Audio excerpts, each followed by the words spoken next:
Welcome to the Fort Johnson podcast. In this episode, we will be discussing a topic that many of our viewers may have experienced or will experience in the near future: permanent change of station, commonly known as PCS. As members of the military community, we are all too familiar with the challenges and the stress that come with changing assignments. But fear not, because in this week's episode, we will be sharing valuable tips and advice on how to make the PCS process smoother and easier. So stay tuned, and hopefully we can make your PCS a little less daunting. From planning and organizing to dealing with unexpected obstacles, we've got you covered. Let's get started.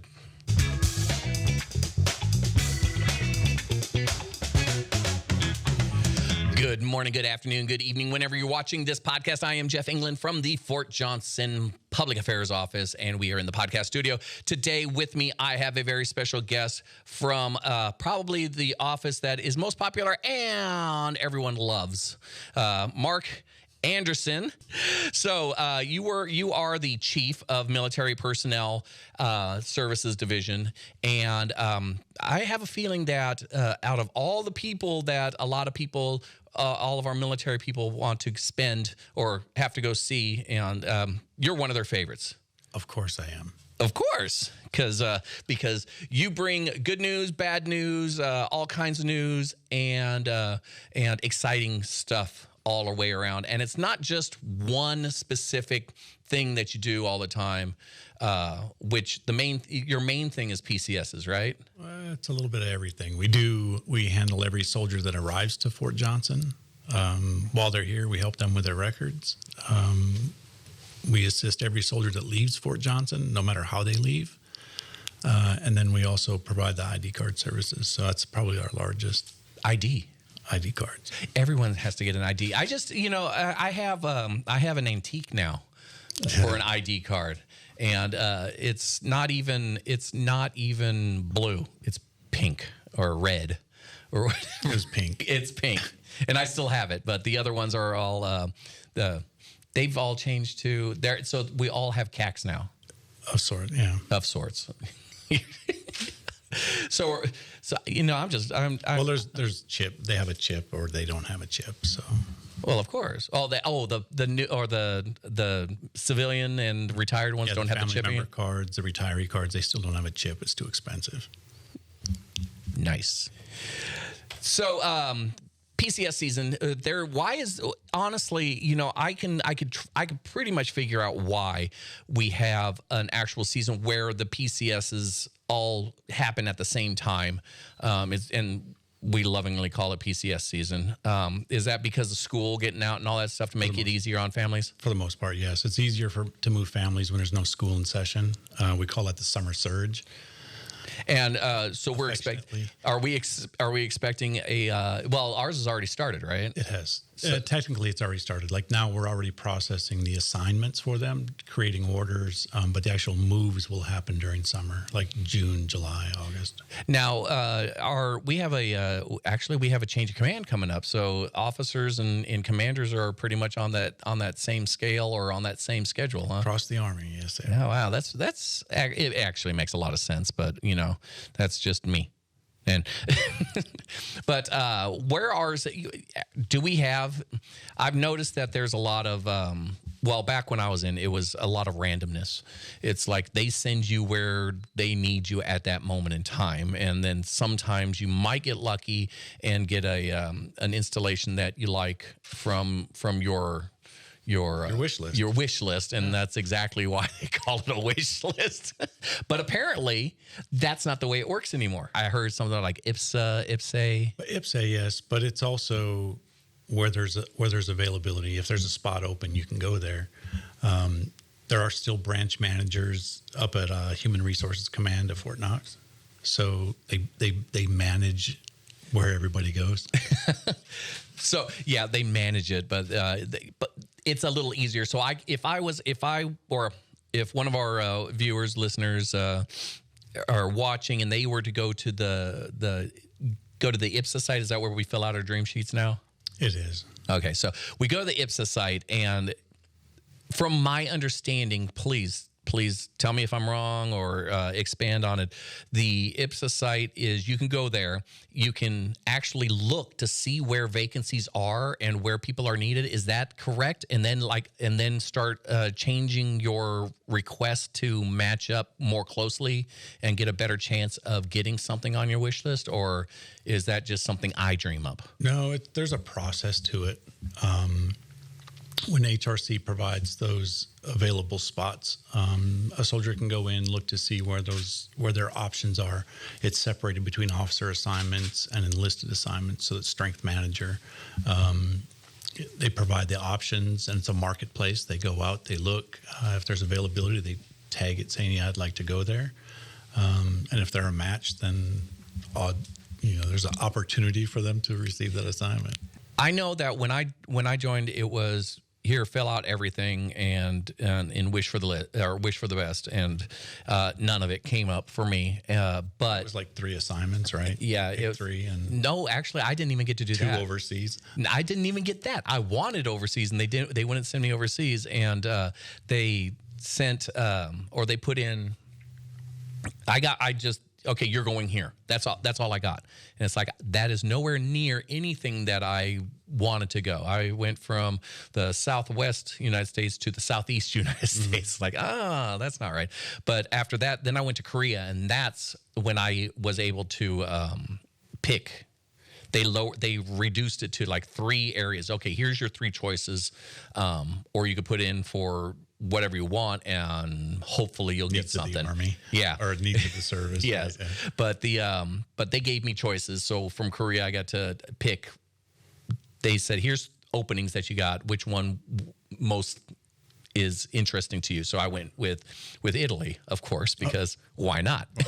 Absolutely. And then from Italy, I mean, apparently overseas is, if you're overseas on like a short tour or a hardship tour, it's a little easier to get more of your assignment. Yeah, they try to help you out a little bit because you're in that position, you're separated from family, and it's a hardship tour, so they want to try and help you out with getting a better assignment on the next one. I mean, it's nice. It's nice every once in a while to have, hey man, we got your back, Yeah, Italy. Man.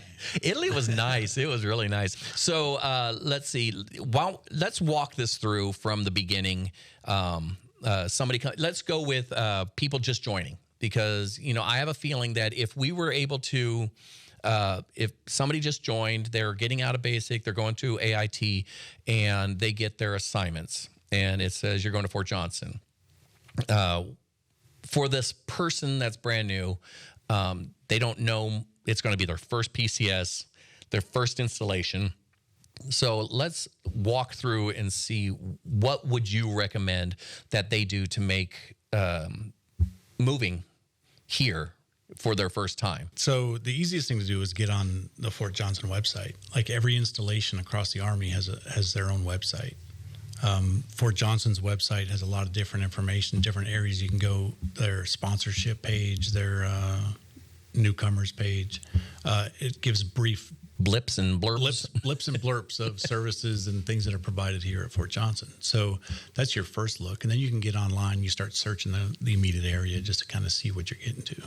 Now, from there, I know that the website home.army.mil/Johnson for everyone, and if you are going to a different installation, like if you're PCSing from here and you want to know more about the installation you're going to, you can go to home.army.mil, and that'll take you to the main overall site of all garrisons worldwide, and you should be able to find where you're going to on there. And but I have to say that our website, the Johnson website, has a lot of information, and it's directly because of you. Oh, so, but I'd be remiss if I didn't mention that ACS is a fantastic source of information. Yeah, they're okay. Yeah, but I mean, they provide a relocation orientation, for soldiers that are leaving from here. But you can always, if you were coming here, you could reach out to ACS and they'll provide whatever information you need. Yeah, ACS has a lot of information and a lot of help over there. I've been dealing with ACS for a little while now, and they've got a lot of great people over there, and they do a lot of great work. And I love having them come in here, and because they've got so much information to give out. It's like, oh wow, there's even more, even more overload. So okay, so we've got them. So the first thing to do is to visit the website. It is. Yeah, and that will give you information on no matter what installation you're going to, you can find the installation, and then you from there just whittle your way down to exactly what you're looking for, all the way down to housing. All the way down to housing. So there's a program, the sponsorship program, which is very helpful. So, and it's mandatory. So if you go to the Act Now website, ACTNOW, that website is where the sponsorship program is housed. Once you go on there, you request your sponsorship for your gaining unit. You provide some personal information if you're bringing family members, looking info on schools and housing and all that stuff. You can put that in there, and your sponsor will provide that information to you. And you know what else? They might even offer you a ride home from the airport. That they could. Yeah. See, when I PCS'd out to my last active duty installation, I flew in. I was picked up at the airport by my sponsor, and he drove me directly. I only had one request, and he drove me directly from the airport to In-N-Out Burger. And let me tell you, it was worth it. Every penny. Absolutely. The best French fries. Oh, I don't know about the French fries, but those burgers, it makes me want a double right now. That it is. So we got people coming in, and so they'll be here. If their sponsor doesn't pick them up or can't pick them up at the airport, we do have a desk. We have our shuttle. We have an in-processing company. They provide transportation for soldiers that are unaccompanied from Alexandria Airport back to Fort Johnson. Is that desk still there at the airport? It is. Because I was there at the grand opening of that. So it's the desk. Well, you've been here for a minute. Just for a minute. Yeah, the desk is still there. The number's there if there's nobody there. But they know the flight times that are coming in. So they usually have a team sitting out there with a van. They'll pick up all the soldiers, all their bags, and bring them back here to Fort Johnson in processing center. And that'll be the last time anybody helps you with your bags. Carry your own bag. Yeah. And they only get heavier from there. Oh, yes, they do. Pick up CIF, Yeah, CIF, IPE. IPE, individual protective equipment. Yeah. And then what CIF is, come on. I don't know. Central Issue Facility. Central Issue Facility. That's their TA-50. See, that's a big thing because the Air Force doesn't have that. We have IPE, but we don't take that with us. Because they give you suitcases that roll, right? Well, yeah, and the porter over at the airport will help us with take care of all your stuff. So somebody gets here for your office. Do you more concentrate on people leaving or people coming here? So once they arrive here, they'll spend a week down at in processing. They have barracks there for the unaccompanied soldiers, the single soldiers. They'll stay there. Married soldiers, they arrive here 10 days early, do their house hunting, check in with Corvius that they're staying on post. They can kind of get settled in a little bit as long as there's availability right away. And then they'll do this 5 days of in processing, depending on your unit you're going to. I know 310 units. They all have a continued in processing program there, as is 509th. So they'll continue in processing with their unit, and then just kind of function into the unit. Onboarding, right? How much do you deal with the individuals? So we do not very little. very little with the soldiers. We're in their records in IPSE. Since that's come out, it's like a one-stop shop for all of your personnel needs, right? So we arrive them to the installation there. We stop their leave, assist them with any issues that may be happening within that system. I like the idea of stopping the leave, because the last thing I want to do is go to work and get charged leave. Yeah, if they arrive early, there's a process to give back those extra days of leave. Oh, that's nice. So a lot of what you do is in the background. It is. But without you, it just wouldn't go. It wouldn't work. It wouldn't work. And that's incoming. Now, outgoing, I mean, it all starts with receiving orders, or it all starts with, where does it start? So it starts by Human Resources Commands giving you an assignment, right? They say, okay, you're going to go to this place. We can pick someplace. Where do you want to go? Let's say Vegas. No. Colorado. Let's go to Colorado. Let's go to Colorado. So we're going to go to Colorado. So the Army's going to say, hey, you're going to Colorado, and I get a notification through IPSE. When you registered for IPSE, you had to give an email address, and that's where they notify you. And that's how they get you. And so don't forget that password when your phone updates, right? Yeah. So you get notified by IPSE saying that you have an assignment. Then the next step is the soldier goes in. They have to do some member elections, and it's pretty simple. There's only like 2 or 3 questions. They say, do you have a government travel card, or do you not have a government travel card? There's 2 questions, but it's the same thing. So it's a yes and a no. It's either a no and a yes, or a yes and a no. Oh, okay. Right? So you have a government travel card or you don't. And then it says you have family members.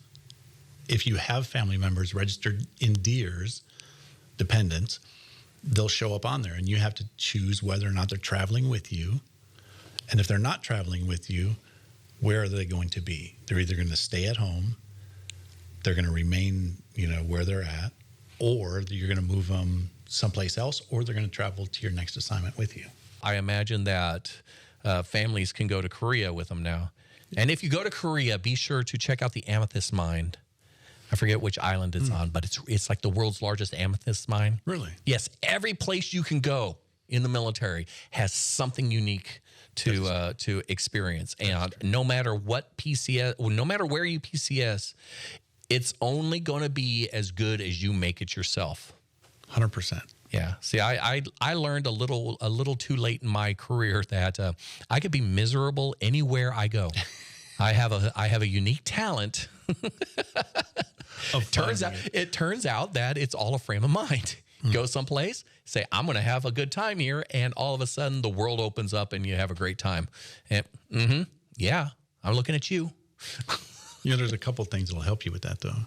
You learn the language, and no matter where you go, right? Learn the language, whether it's a foreign country or Louisiana, right? It is a foreign language. It's a foreign language. But once you understand it and you know how they say the things that they say, it helps. It's not pecan, it's pecan. It's pecan. So learn the language, learn the culture, right? Because the culture is what drives the people, right? So if you understand that culture and you embrace it and you participate in it, it's going to make things better. Yep. And eat the food. Absolutely. Right? Go to Natchitoches, get a meat pie. Yes. Or 5. And don't forget, there are other foods that you must have. King cake. Oh, I have plenty. Gumbo, jambalaya. Jambalaya is my favorite. I used to think it was dirty rice, but no, I was wrong. It's jambalaya. Ooh. Well, dirty rice only has the one, right? Dirty rice either has sausage or hamburger in it. Jambalaya is like sausage. Everything. Yeah, it's got everything in it. The boudin. And it's boudin, not Bowden. Yeah. Or boudang. Badang. But yeah, there's so many things to experience when you go to a new place. Mm-hmm. So stop being miserable. Get out of the barracks. Go do something. I mean, life be in it. Yeah.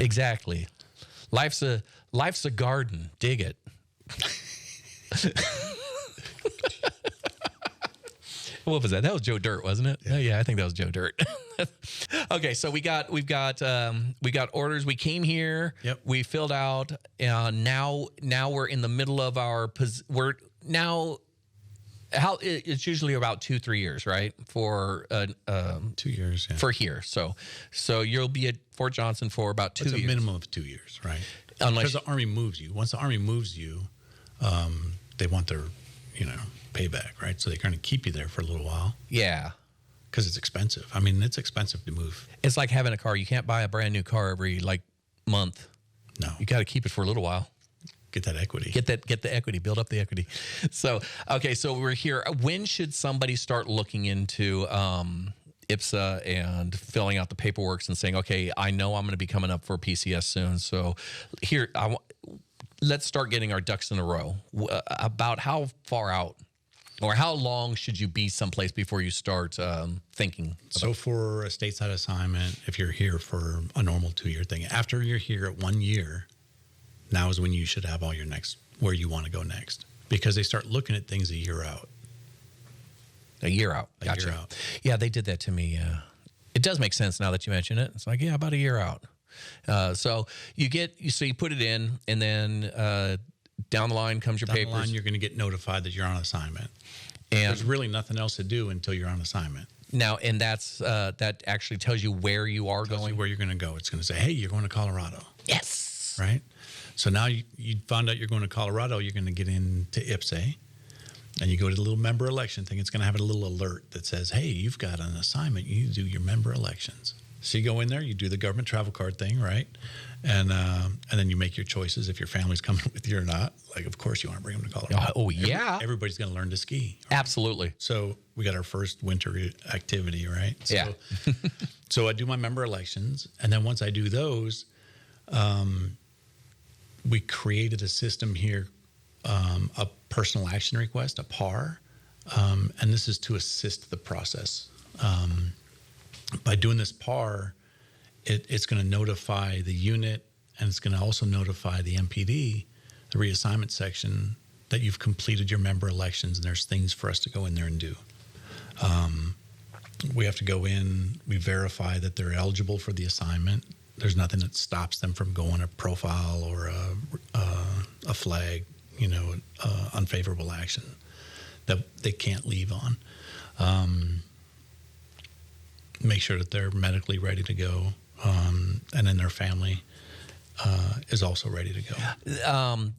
Also, what you would for those with family members, especially those with any kind of special needs, any kind, and we're talking ADD down to hospital care and special doctors and stuff. You want to make sure that there's a place to annotate that in your records, right? Exceptional Family Member Program. It's through once again, ACS. Yeah, well, yeah, ACS for sure. It's managed, it goes through the healthcare system as well. So for overseas assignments, it's a mandatory processing for EFMP. Everyone gets screened before they go because they want to make sure that once you arrive there, the healthcare facilities there can support it. Stateside, it's still a requirement, but they don't screen family members for that before they move. So be sure that you have it in your records. Yeah. So that way, I mean, Absolutely. If you need something like here and nothing's available, they're still going to provide, but you might have to drive a little while to get to it. Yeah, hopefully. I mean, hopefully it's available somewhere close, but there's also a process to move you someplace where that care is available, or to move the family members, which you don't really want to separate a family, so they can do a compassionate reassignment requesting to move there based off that EFMP requirement.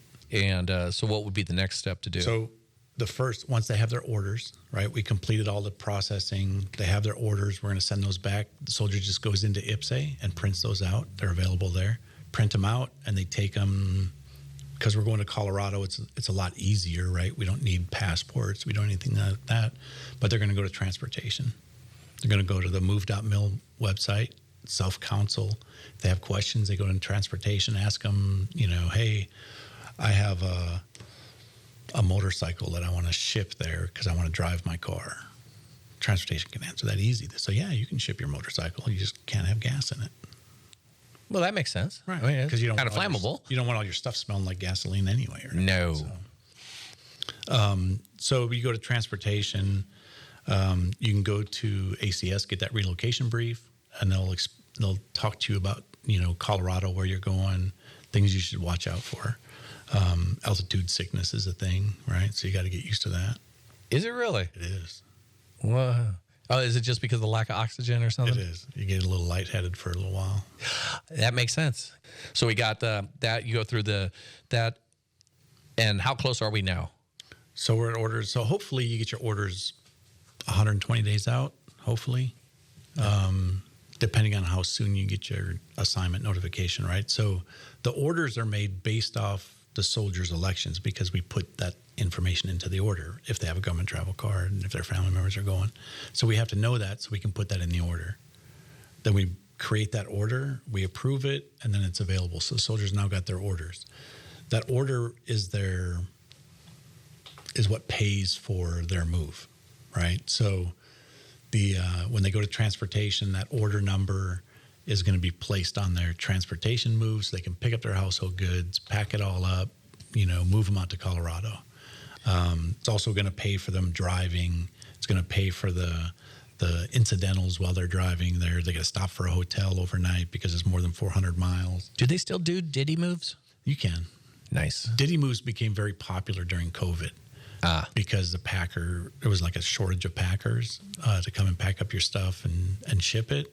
So during COVID, it got real popular to have to do a Diddy move. Yeah, I did. I've done several of those. And PPM is what they call it. Oh, okay, that's why. Procured move. Okay, so it's no longer Diddy. It's Everybody knows It's Diddy. just the name, yeah. Everybody knows Diddy. I've done several of those, and yeah, it's especially if you're young and single and you don't have a lot to worry about. Yep, do it, absolutely. My son went to Egypt, came back.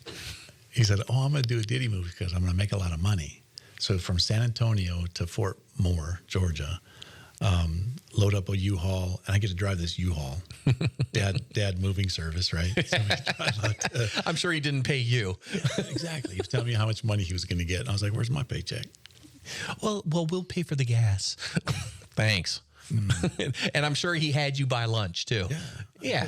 What? How did that Kids. work out? It was fun. Okay, and then finally, the only thing left after all of this is done is just to out process. Get out process and move to Colorado. Move to Colorado. So in order to out process, they're going to request their clearing papers through a PAR through IPSA. But in order to get those, they have to have their leave form. They have to have their leave approved, their PCS leave. So now it's done through IPSA. It's like a one-stop shop, right? So they're going to create their leave form, their absence request. It's going to be approved within the unit. They send that approved absence request form in this PAR to reassignments, and then they're going to create their clearing papers, put them back in that PAR, and they can open up IPSA and print all that stuff out. We give them a map of the installation, an information sheet of where everything's at with addresses, phone numbers, notes like hours and specific days that they clear, trying to make it easy. We've had people clear Fort Johnson in like 4 hours. Oh, wow. So, but we give 10 days for everybody, right? Uh-huh. So you have plenty of time to clear. Some people are just in a hurry. Mm-hmm. But it sounds a lot more streamlined than it used to be. So it's you run into more problems though if you try to go outside of that streamline. Oh, no. Like if there's something that you want to do specifically, it gets a little difficult. Yeah. Sometimes. Now, the best place to get all kinds of information that you'd like is home.army.mil/Johnson and click on PCS. Well, it's not PCS. You can search PCS moves. Yeah. And it should pop up the DHS. Other than that, you go and give me a call. I'll ask me in the comments below. And but we have a levy briefing also. Oh, a levy briefing. I appreciate you coming in. I'd like to have you back. Maybe we could do this again and get more information and more tricks and tips for the trade, and have you get back in. Tricks. Yeah. get you back in here, bring some friends, and we'll make it a party. Yeah, that'd be fun. A whole PCS party. Absolutely. All right, every time I say it's Mark Anthony, I can't. Mark Anderson, DHR, I appreciate you coming in, and hopefully we'll have you back here soon. And until then, we'll get you. We'll get everybody out here. Please be sure to subscribe to our channel and hit that notification button and leave a message or comments in the below if you want to get a special subject on the Fort Johnson podcast. Yeah, please just leave a comment in the sections. And right then, unless you're PCSing, we'll see you again next week. I am Jeff England from the Fort Johnson Public Affairs Office, and we are out of here.